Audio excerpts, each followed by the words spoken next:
everyone, Myra here. Welcome to my channel. And yes, we have a new setup because I am experimenting with that vertical orientation. So, bear with me. Tingnan natin kung anong kalalabasan nito, kung maganda ba.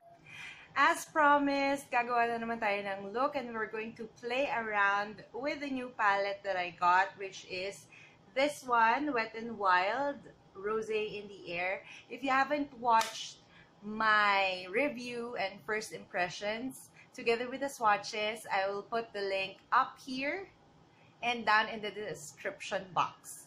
Okay, so let's begin. So sabi dito, ang transition color natin is number 10. So ito yung kukunin natin with a fluffy brush. Yan. Tap off the excess and then lagay natin siya here sa ating crease area. Okay, next sabi dito, we're going to use number 6 sa crease line. So this is number 6. I guess I'm going to take a very tiny blending brush and lalagay lang natin siya dun sa top of crease line. Ito muna tayo.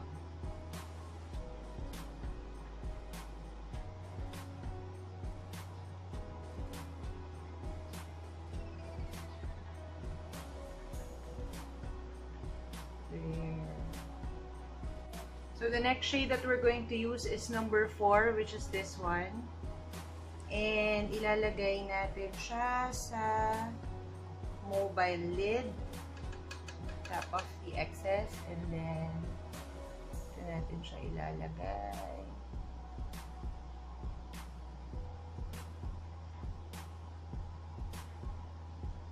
For the outer V, we will be using shade number 9. There. Tapos we'll bring it up slightly to the crease line ng slide. Okay, and then I will use the first brush that we used and then i-blend out lang natin yan.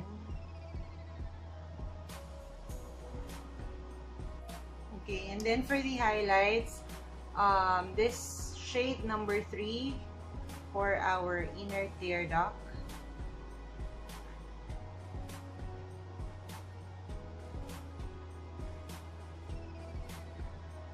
And then shade number 2 for our brow bone highlight.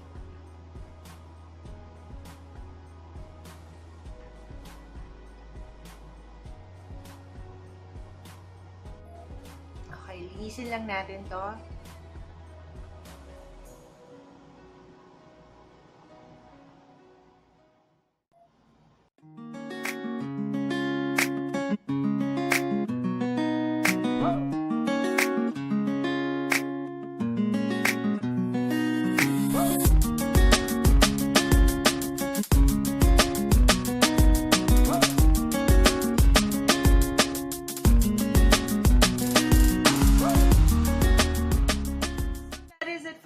Video. Sana po nagustuhan niyo yung look natin ngayon. Please give this video a thumbs up kung nagustuhan mo and do subscribe to my channel if you still haven't. I hope to see you again on my next video. Thank you for watching. Bye!